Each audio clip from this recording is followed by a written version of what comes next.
Okay, happy Monday. Two items for all of you at the top. We're seeing strong movement and early action toward vaccine requirements across industries, and importantly in the airlines industry. United Airlines was notably first to institute a requirement, and within 53 days were able to get to over 99% of its staff vaccinated. Over the weekend, we saw JetBlue, Alaska, and American Airlines step up and move forward with their own requirements. These actions are notable as they represent a significant share of our country's air travel. We know these requirements work, and by acting now, these airlines will ensure smooth implementation and create workplaces that are safer for COVID-19. Also wanted to note a USDA, Department of Agriculture announcement today. Secretary Vilsack spoke about our efforts to address competition just a few weeks ago in the briefing room and talked about how the pandemic revealed vulnerabilities in our food system, including consolidation and processing capacity that created supply bottlenecks and led to a drop in effective plant and slaughter capacity, leading to the shorthand of that increase in prices as people go to the grocery store and try to buy meat and other products to feed their families. We also know farmers and ranchers are losing money when they sell their livestock to the processing plant. Consumers are paying more. It's the meat processors in the middle that are making up the difference. We need more competition, something he noted then, and we can do that by helping small and mid-sized farmers and small and mid-sized processors, because the more processing capacity we have, the more competition there is for farmers, the better prices will get, the better price they will get, and consumers will get fair prices too. That's why today the Department of Agriculture is announcing the new Food Supply Chain Loan Guarantee Program, using $100 million in American Rescue Plan funds to leverage hundreds of millions more in loan guarantees to expand capacity for meat and poultry processing and address bottlenecks in the food supply chain more broadly. This is a meaningful step forward, and today's announcement adds a new commitment to the $500 million previously announced to support meat and poultry processing capacity under the Build Back Better initiative. Amr, welcome back, I guess. I haven't seen you in a while. I don't know. You have a rotation? Go ahead. Thank you for the welcome. Senator Manchin has said that he wants to see the Hyde Amendment included in the reconciliation bill. Congressman Jayapal and others are opposed to that.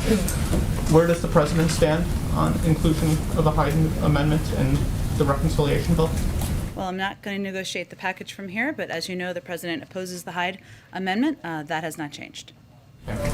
On the Pandora Papers, I was wondering if there's it's a lot to absorb, but the main underlining issue seems to be that sheltering of assets of the world's rich, powerful, and sometimes notorious actors are getting promising levels of protection and secrecy that now rival or surpass what was seen overseas now in the United States.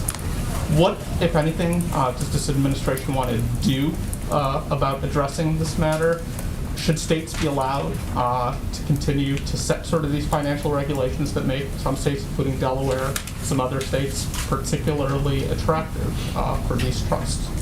Well, broadly speaking, the president is committed to bringing additional transparency to the United States, the U.S. and international financial systems, and you can see that in policies he's proposed and supported over the course of his presidency and even prior to that. In June, he issued a memorandum establishing fighting corruption as a core national security interest, and through work responsive to this memorandum, the government, we have elevated efforts to curb illicit and opaque financial transactions at home and abroad, including by reducing offshore financial secrecy, robustly implementing federal law requiring U.S. companies to report their beneficial owner to the Department of Treasury, and as necessary, identifying the need for new reforms. He's also pledged to work with partners and allies to address issues such as the abuse of shell companies and money laundering through real estate transactions, something that we've certainly seen and was a part of this reporting. And I'd also note that last year, Congress came together in a bipartisan fashion to direct the Treasury Department to develop a beneficial ownership database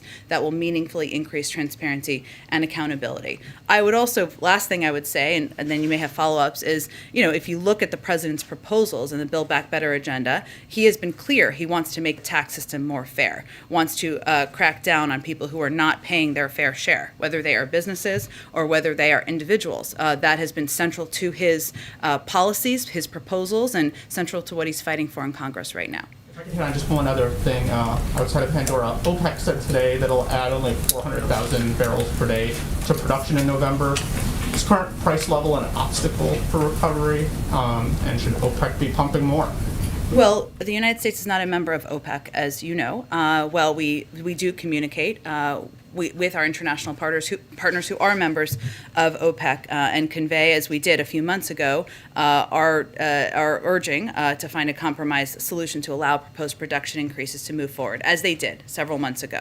I would note, as it relates to gas prices here, what we're seeing in some parts of the country is that gasoline prices naturally ticking up, in part in the wake of Hurricane Ida, because the hurricane hit a region that is a key center of the nation's oil production and refining infrastructure. And we've been working around the clock with the state and local governments for the last month to, of course, restore electricity and also help facilities get back online for production to ensure that did not have an impact on oil prices and gasoline here. And the Department of Energy also authorized several million barrels of strategic petroleum reserve exchanges through that period of time. We also announced a couple of recent steps. So the point is here, while we're not a member of OPEC, we're also taking a number of steps and have been to plan for, protect against rising prices here within the purview of what we have. In the Department of Transportation extended and amended an emergency declaration offering temporary flexibility to how many hours a truck driver can drive. They applied nationally to goods that support COVID-19 response, as well as gasoline and other types of fuel, building materials, et cetera, in an effort to ensure this was not having an impact.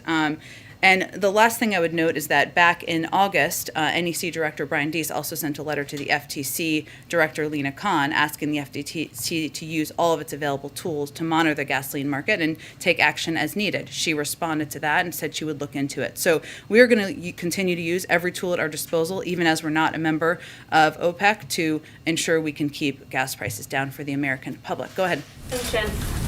Was there any concrete movement or progress in the negotiations with Senators Manchin and Sinema this weekend? And if so, can you tell us a little bit more about it? Well, I can tell you that the President is going to have a virtual meeting with a number of progressive House members later this afternoon in order to have a discussion about the path forward, which includes the recognition that this package is going to be smaller than originally proposed. And what he wants to hear from them is what their priorities are, what their bottom lines are, so he can play a constructive role in moving things forward. I would expect that later this week he'll have probably another virtual meeting with members who might consider themselves more moderate or however you want to define them. They're all out of session this week, as you know, so hence that's why the meetings are virtual. We have been in touch, or we've stayed in touch with staff and a range of members over the course of the weekend as we work to continue to make progress. But I don't have any additional updates from Senator Manchin or Senator Sinema at this point. How long do you plan to give those negotiations with Manchin and Sinema? Is there a deadline? Well, I would say that our objective is getting this done and delivering for the American people, and we're going to continue pressing forward until we get it done. So, yes, it requires Senator Sinema and Senator Manchin moving forward and supporting a path forward. It also requires agreement on what a package would look like. So the President's going to continue to work with a range of members from across the Democratic caucus. And just on one other topic, I'm assuming you saw what the Facebook whistleblower had to say last night. Did these revelations change the way the White House thinks about regulating Facebook and other social media giants? Well, as we saw the revelations that came out in that interview, in our view, this is just the latest in a series of revelations about social media platforms that make clear that self-regulation is not working. That's long been the President's view and been the view of this administration. They validate the significant concern that the President and lawmakers on both sides of the aisle have expressed about how social media giants operate and the power they've amassed. Reports in recent weeks, and I think obviously the whistleblower came forward last night in the report, but about efforts to attract young users and negative effects on teenagers' mental health are certainly troubling. They're hardly isolated incidents. And so our effort is going to be continue to support fundamental reforms, efforts to address these issues. Obviously, that would be up to the purview of Congress, but certainly we view these as a continuing in a series of revelations about the power of these platforms. Thanks, Jen. Senator Sanders said pretty clearly this weekend, we've got the President of the United States on our side. Is that how President Biden views it, that he's on the side of the progressives in this fight right now? He's on the side of the American people, and he is going to continue to press forward with both the infrastructure package and the reconciliation package. And that's what the discussions with members of Congress are focused on. Does he see Senators Sinema and Manchin as the roadblocks, as the obstacles right now? Well, as he stated earlier today, he knows that, and you all know, that the majority of members are support moving forward with a bold and ambitious agenda that is going to fundamentally make us more competitive in the world, help compete with China, rebuild our roads, rails, and bridges, give the American people more breathing room. And we know that fundamentally we need 2 more votes in the Senate. Circling back to one thing he did say on the debt ceiling, that he can't guarantee that the U.S. won't reach this debt ceiling. Given the dire economic consequences that have been laid out, if indeed the U.S. defaults, can you elaborate on what he was saying in terms of what the American people should be preparing for as a worst-case scenario? Does he see this as potentially an inevitable at where we are today? No, he also said in the same set of remarks or in comments, that he couldn't imagine it going to that point because Congress has raised the debt limit 80 times. They've done it in a bipartisan fashion, and it is imperative that we move forward given the impact this could have on the American people, whether it is people's bank accounts, their Social Security accounts, their economic security. There is a great deal of retirement savings, salaries for service members. There's a great deal that is at risk for Americans who are going to be waiting at home, watching how this might impact them. Now, the moment we're in, as the president talked about earlier today, is despite the fact that under the last administration, nearly $8 trillion in bills was compiled. I think I have a little chart here just to give you a little visual. Almost $8 trillion during the Trump administration, $676 billion during the Biden administration. So what Senator McConnell is refusing to do is to pay the debts of what were rung up under his leadership when he was in the Senate, still continues to be, of course, and when Trump was president. The debt limit is about paying for bills we have already spent. It is not about initiatives that we're talking about and debating now. And this tells you exactly where those costs came from. Go ahead. The president said this morning that he intended to speak with Senator McConnell. Have they had that conversation yet, and will it be face-to-face, or? I think what the president was conveying is that he's, of course, open to speaking to Senator McConnell. That's the role, or should be the role, of any president, to work to address what could be an economic catastrophe for the American public. They have not talked yet. I don't know when it will be scheduled, but what is clear is this is not a negotiation. We know what needs to happen here. What is happening in the Senate right now is Senate Democrats have proposed that they would do all the votes to raise the debt limit. They are happy to be the adults in the room. They're not even asking Republicans to vote for it at this point. We know they're unwilling to be the adults in the room. They are blocking the effort by Democrats to raise the debt limit themselves. So it's pretty clear what needs to happen. That is the fastest, the simplest, the cleanest, the least risky way to get this done. And certainly that's what the president would convey if and when they speak. Obviously, the president has known Senator McConnell for a long time. He said they've been down this road before, I think, this morning. He also knows that he's not someone who generally changes his mind or bows to pressure like this. So if Republicans do not give on this, what is the president's recommendation to Senator Schumer as the clock is quickly ticking toward that deadline? Well, when we keep ticking, we'll keep having a discussion about that. Obviously, the Democrats have expressed a willingness, an openness, and a desire to get this done. Unlike the Republicans in the Senate, despite the fact that $2 trillion of that $8 trillion was for tax cuts for the wealthiest, which were unpaid for.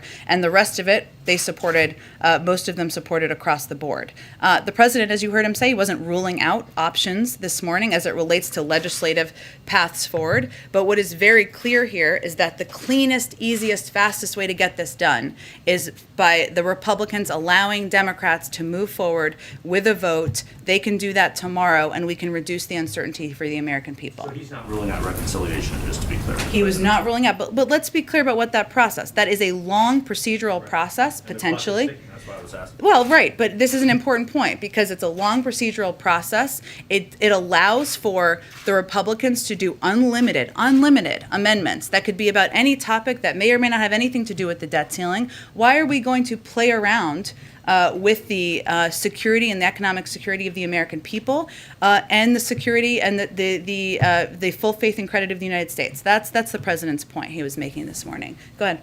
Thank you, Jen. First, does the president agree with Dr. Fauci that it's too soon to tell if people are going to be able to gather for Christmas?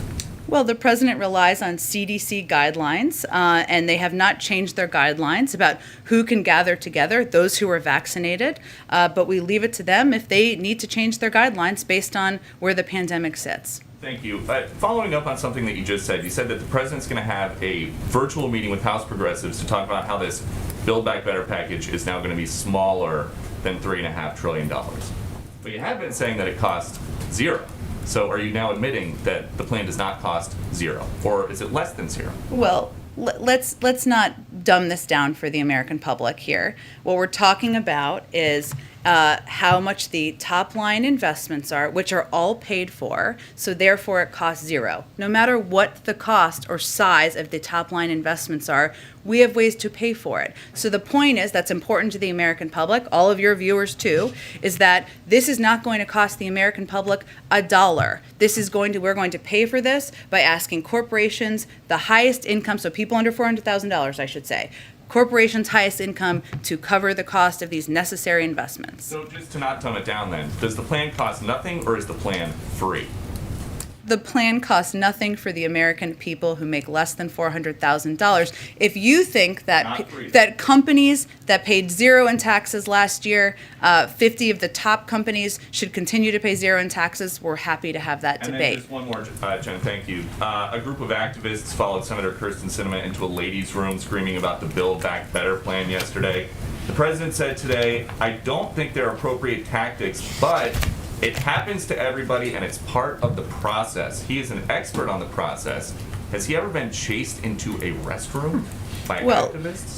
Let me be clear here, because I think the context of what happened here is very important. And Senator Sinema put out a statement this morning. So as she said, and I would reiterate from here, the protection of the freedom to protest, to speak out, and to criticize is fundamental to our democracy. The president believes that. Maybe he shorthanded it, but he wanted to make that clear this morning. What happened this weekend was that her classroom, her students, and the safe and intellectually stimulating environment she's worked to create during the years of teaching at ASU was breached. That's inappropriate and unacceptable. And I think the context of what happened here is important, despite the fact that, of course, the president stands for the fundamental right of people to protest, to object, to criticize, as they often do outside of the gates of the White House. So does the White House condemn these protesters who chased her into the restroom? I just said it was inappropriate and unacceptable. I think that pretty much. Not to do that again. I think that's pretty clear that they shouldn't breach the classroom and make the students feel like their privacy, their intellectually stimulating classroom, and their time as students in college is being broached upon. Go ahead. I have a follow-up to Peter's question. China Have a follow-up, again sent Jen? airplanes. I'll come to you next, Emerald. That's right. China again sent warplanes flying over Taiwan. What is the White House's interpretation of what China is doing, and what can be done to kind of ratchet down those tensions? Well, we remain concerned by the People's Republic of China's provocative military activity near Taiwan, which is destabilizing, risks miscalculations, and undermines regional peace and stability. We urge Beijing to cease its military, diplomatic, and economic pressure and coercion against Taiwan, and we have an abiding interest in peace and stability across the Taiwan Strait.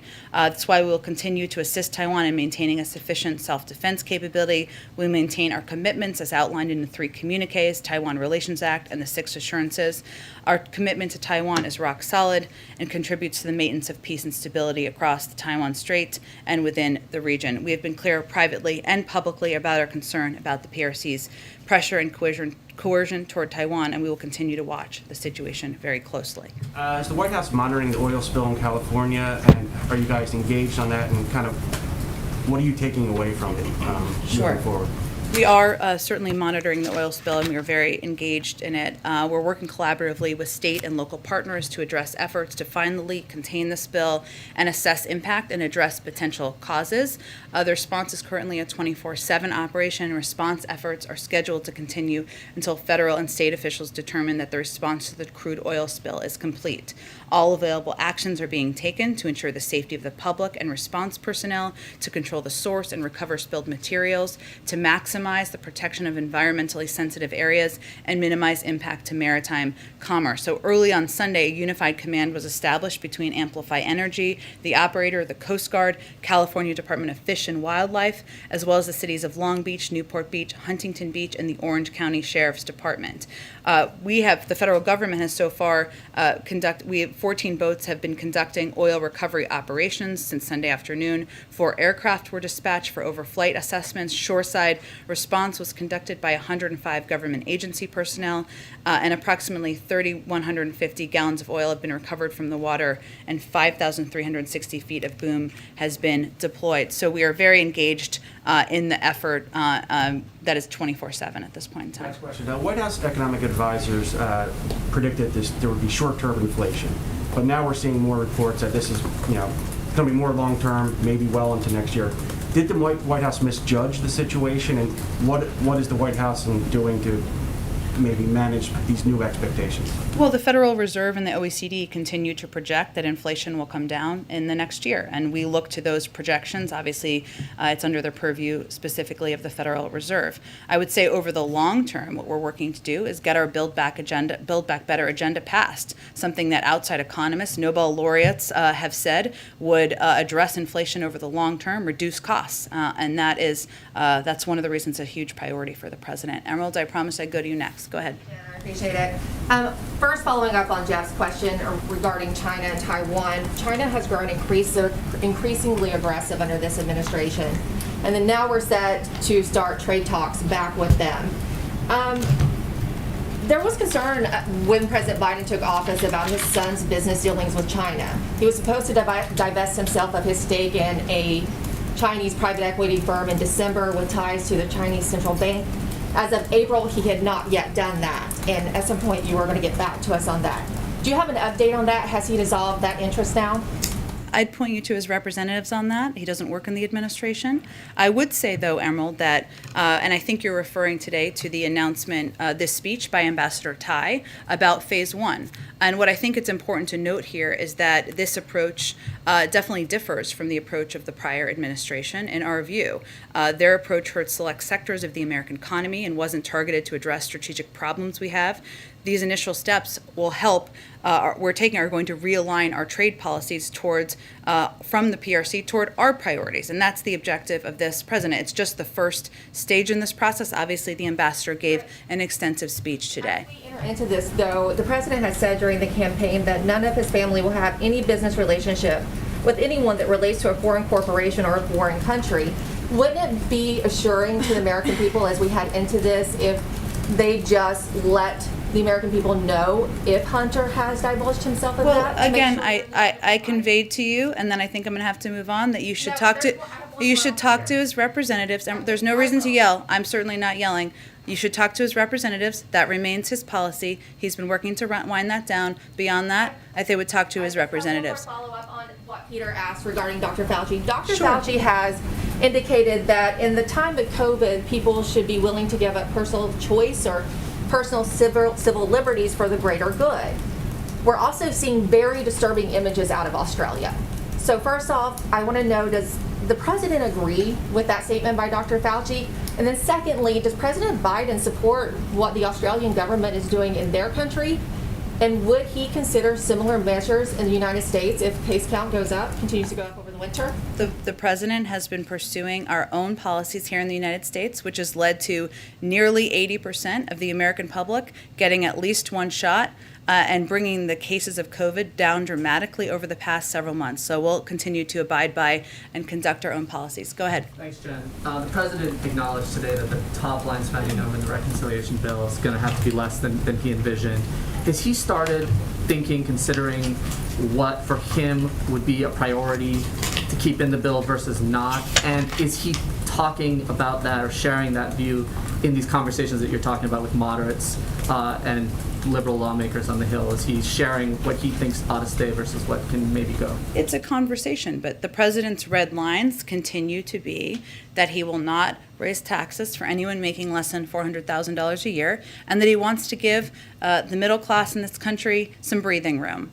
But what he wants to do is have a conversation, hear from everybody on what their top lines are and what their priorities are. These were his initial proposals, right? So really, this is a conversation to move the ball forward, and that's part of the conversation I'll have with progressive members and other members later this week. And can you talk a little bit about tomorrow's trip to Michigan, why he decided to do that, Sure. what he hopes to accomplish there? Sure. So tomorrow, he will be traveling to Michigan. As you all know, it's a state that would benefit greatly from both the bipartisan infrastructure package and the Build Back Better agenda. Just to give you a couple of examples, Michiganders, I confirmed that is actually what people from Michigan call themselves, with Chris over here, spend an extra 67% of their time commuting because of the need for updating infrastructure. I mean, this is something that impacts people across the state every single day. Almost 10% of people in Michigan don't have broadband access. That is really something that will help level the playing field for people, whether they're in urban or rural communities. 44% of people in Michigan live in childcare deserts. These are all issues that are addressed by both of these packages. There's more details, and we're happy to provide more to you as we lead into tomorrow. But this is a state that could benefit greatly from the president's bold and ambitious agenda. He wants to go out there and talk about the components and the pieces of these bills that will make people's lives better, even as we're having very important conversations about the legislative logistics here. Go ahead. Thank you so much, Jen. Thank you. For international visitors, Yeah. the administration is looking at the CDC to guide which vaccines will be accepted. Right now, the CDC says considers fully vaccinated those who got Pfizer, Moderna, and Johnson & Johnson, of course, but it also says the guidance can be applied to vaccines that have been listed by the World Health Organization. Will there be any change to this guidance? And, for example, the Russian vaccine, who is not in the WHO, will be accepted? I would point to the CDC. As you know, we're going to have an update on our international travel guidelines as we get closer to November. Early November remains the timeline that we're focused on, but I will leave it to our health experts to outline more specifics. Go ahead. Sorry, thank you. After a couple of weeks ago, the last update on those guidelines, Canadians can fly, for instance, from Vancouver to Seattle, but can't drive across the border for a non-essential trip. Now, that's had a big impact on border communities all across the country, especially like Point Roberts, Washington, which can only be accessed by land through Canada. Governor Inslee, Senator Murray, Congressman Dobene have asked the administration to either change that policy or at least explain it. I haven't heard anything. Can you tell us anything about the reason for that difference?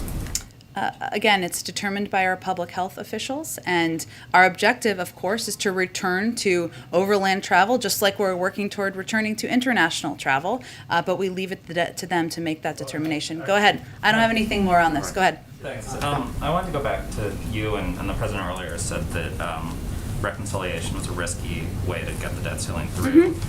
And I know that you've said that there's potentially votes that could happen, but the parliamentarian has said that it's not going to impact your other reconciliation bill in any way, and Democrats control the Senate, so therefore you have the majority to knock down any amendment that Republicans would offer. So while I totally take the point that it would be cleaner if there was just a vote on the bill, I'm wondering if you could identify what the risk is, and particularly in the context of, I think what Republicans say is, you guys don't want to go down this path because rather than a sort of pause that would be a set time limit, reconciliation would force you to put a actual dollar amount on what the debt ceiling increase would be. Well, the reason why, obviously, as you know, but others may not, it would be a separate reconciliation bill, not the same as the reconciliation package we've been debating and talking about, which, by the way, we've been working on for months now, as you know. The reconciliation process would mean essentially starting from scratch.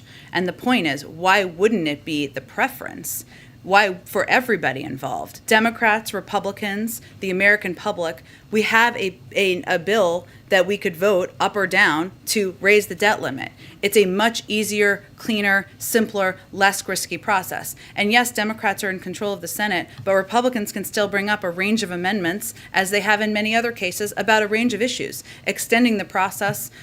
They can be unlimited. That's how the process and rule works. So to us, that doesn't make sense as the preference. We're not ruling out options, but the clear, clean, fastest, least risky option is very crystal clear to us here. I wanted to ask about the energy crisis that's going on abroad, and we kind of touched on it earlier. You spoke about efforts to sort of shore up energy in the United States, but there's a couple crunch points. One is, as other nations, including China, are struggling with energy, it leads to those inflation issues because we have much of our supply chain is broad and factories aren't functioning there. In Europe, some of our closest allies are seeing lines for fuel around the stacking up. So I'm wondering what we're doing to sort of deal with this crisis internationally, and you mentioned that there had been a conversation with OPEC a couple months ago, but in the past week, I know last week you said you'd kind of circle back on what message we had conveyed. We asked them to accelerate beyond what a few months ago, the sort of gradual increase in production that we had asked for. Well, I think one of the questions I was asked last week is about Jake Sullivan, our national security advisor, who was meeting with Saudi Arabia and the UAE last week. So in those meetings, while the Saudi Arabia meeting was focused on Yemen, and that was the primary purpose, he and his team did reiterate the imperative of creating conditions to support global economic recovery. And included in that is, of course, the price of oil around the world. We are in regular touch with OPEC, so I didn't mean to convey that we were only in touch months ago. We are in regular touch with members of OPEC members, I should say, since we are not a member, and that has been ongoing. Go ahead. At the risk of asking another esoteric question about the debt ceiling. It's okay. You have said in this room that you believe that the White House believes that Congress enacting a law is the only way to raise or lift the debt ceiling, but maybe you can put a bit more meat on the bones as to why the White House has determined that, for example, ideas like minting $1 trillion coin or invoking the 14th Amendment would not solve the problem. Well, I think as was reported, we obviously look at a range of options, and none of those options were viable, either because they wouldn't be accepted by the Federal Reserve, by the guidance of our Treasury Secretary, or just by legal restrictions. So we know that the only path forward here is through Congress acting. There is a simple process that could be done in the next few days before we hit Friday to reduce uncertainty, to make sure the American people don't have to worry about their bank accounts, their retirement savings, and all Republicans need to do is get out of the way, let Democrats be adults in the room, and take a vote. Another question. Last night on 60 Minutes, there was an exploration into this Kafkaesque situation that members of the military have been in. After 10 years of paying their student loans under the Public Service Loan Forgiveness Program, 9 out of 10 of them have had their forgiveness rejected when they've applied. An advocate who was in the piece said that the president has the power under a 2003 law to solve this problem for those members of the military. Will he use that law, and is there anything else his administration can do to help these people? So what you're referring to, just for others, is the Public Service Loan Forgiveness Program, which is an important but largely unmet, hence the reporting last night, promise to professionals who serve their communities and do hard work that is essential to our country's success. And fixing this program has been a priority for this administration from the first day. That's why in the coming weeks, the Department of Education plans to announce a major overhaul of the program that through a series of executive actions will restore the promise of the program to teachers, service members, nurses, firefighters, and others serving their communities and our country. It will include an opportunity for public service and many not-for-profit professionals to get any prior payments made on the federal loans for their studies counted toward PSLF, regardless of the loan program on which the payments were made. So there's going to be upcoming rulemaking. Department of Education will have more, but this is something we want to reform and address and make better for the people who should benefit from it. Go ahead. Thank you. With the president saying that he cannot guarantee that the debt ceiling will not be breached, is the White House taking preparations in the event of that happening? You've outlined that it would be catastrophic, So is the White House making plans and preparations for the worst? He also said right after he made that statement, the next sentence was, "I can't imagine that would happen," which I think is important context for people to understand. It requires Congress acting. That is the one path forward. That is why we are talking about it, why he gave remarks today, why we are continuing to press forward to get this done. Yes, but so is the White House or the administration preparing for the worst in case that does not happen? There isn't another option. It has to pass legislatively. That's what has to happen. Okay, and also, can you comment at all on there's an outage of Facebook and Instagram today and other apps? Is the White House aware, looking into that? What may be going on? We are aware, we're monitoring, but I don't have any other updates. I'd really point you to the companies for that. Go ahead. Thanks, Jen. Did the president ever consider asking Democrats to use reconciliation earlier this year to lift the debt limit and avoid potentially cratering markets and affecting the American people? If this is such an economic risk, why give McConnell any say at all? Why let McConnell off the hook or Republicans off the hook? I mean, this is their debt that they chalked up themselves. This is a period of time where we could easily solve this in the next 2 days. And easily do that through allowing Democrats to be the adults in the room, despite the fact that Republicans spent like drunken sailors over the last 4 years before President Biden took office. So it's easy to get it done. We did not need to start a long procedural process. That's exactly what that would be. We're not ruling out options because, as I said in response to an earlier question, we have to get this done. We have to get this done to ensure that people don't worry about their retirement savings, don't worry about their college savings for their kids. But it's easy to get it done, and we don't think Republicans should be let off the hook. Go ahead. You said that the president has not yet talked to McConnell since McConnell sent that letter. When was the last time the two spoke on the debt limit? I don't have any readout of any recent call from them. Have you asked business groups to use their influence with McConnell and other Republicans to try to get them on board? Business groups have been pretty vocal in recent days and weeks, but we leave it to them on how they want to reach out and engage with members. And a quick question on tomorrow. Are you intentionally going to a congressional district that Trump won? We're going to a state and a part of the state that could benefit from all of these packages because they're hugely popular, whether you're a Democrat, a Republican, an independent. People don't think of their roads as partisan for good reason, nor do they think as their child care as partisan. So that's why the president wants to go make the case in Michigan. Go ahead, Karen. Thanks, Jen. Senator Sinema said in a statement over the weekend that good faith negotiations require trust and that canceling the infrastructure vote further erodes that trust.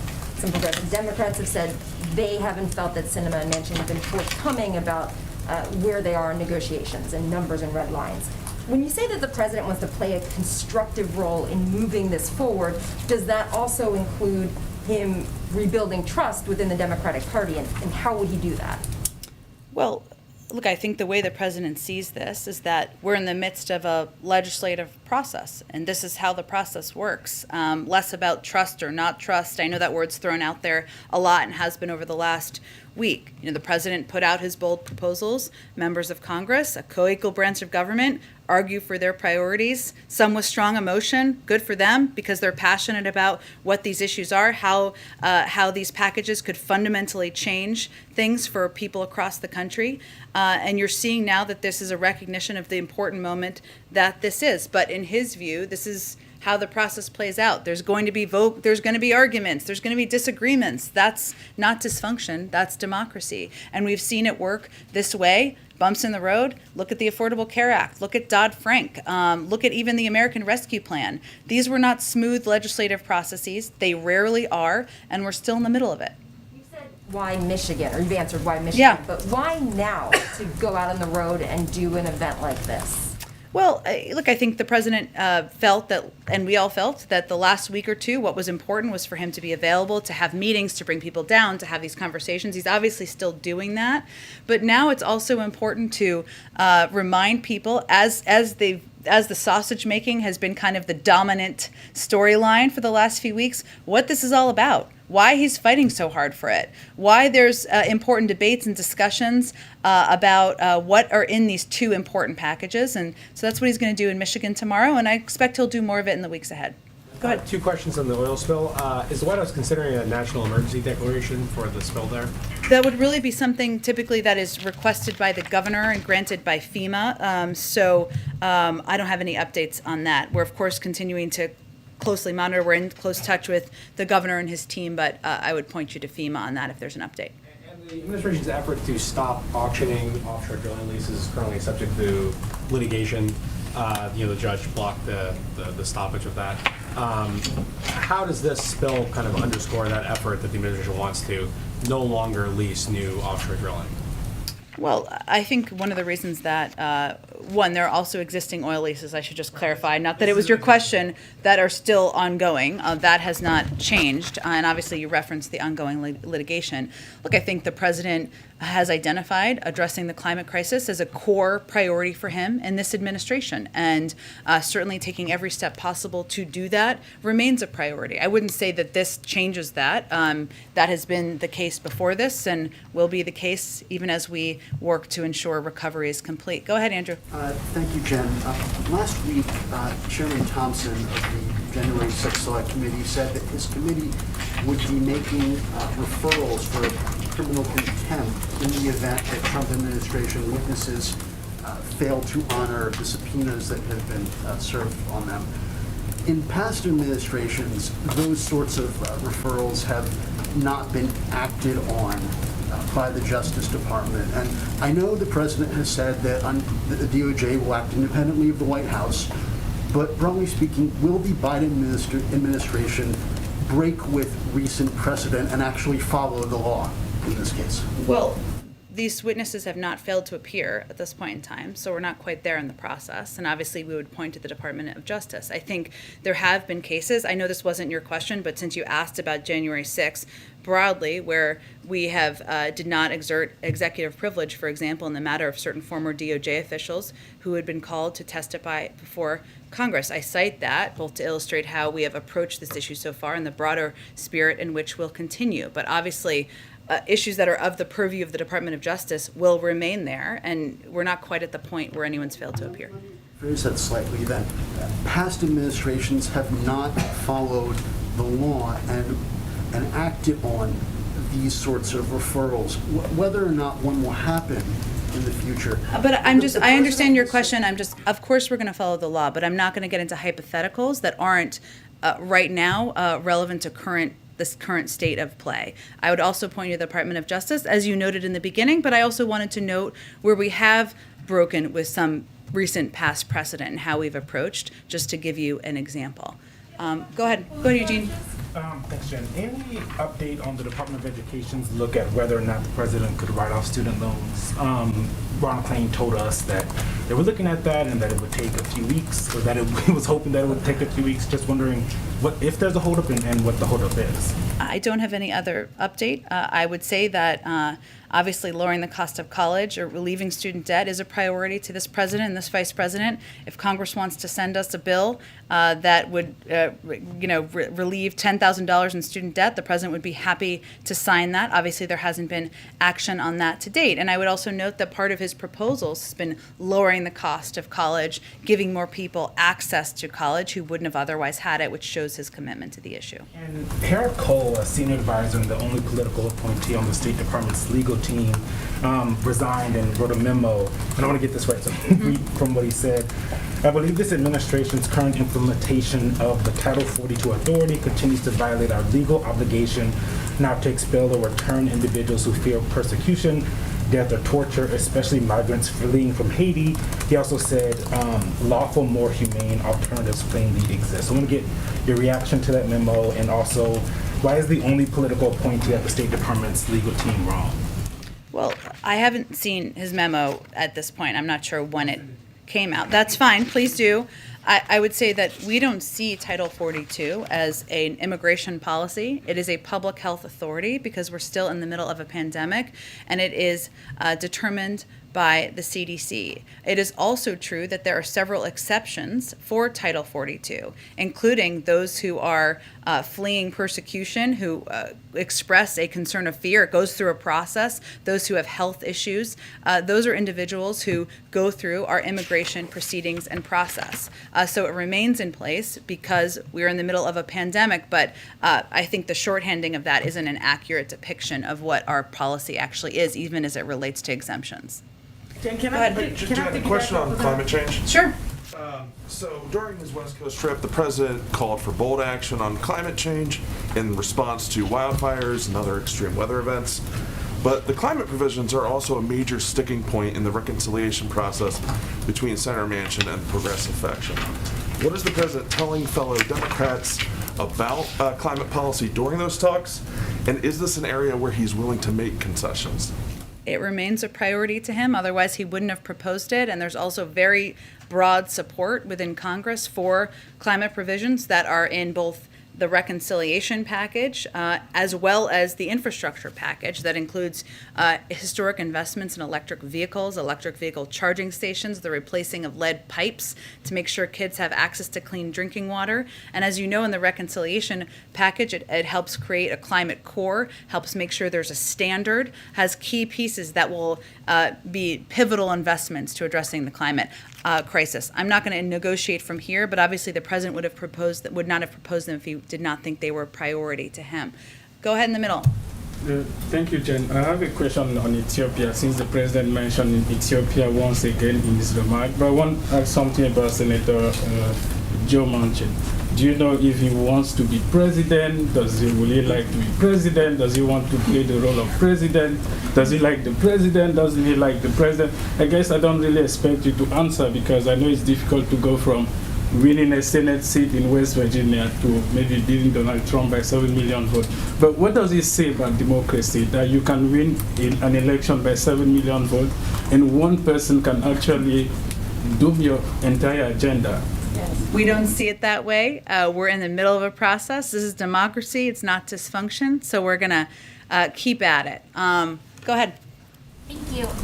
If I could go back to that question on inflation, you said the spending package will help inflation over the long term.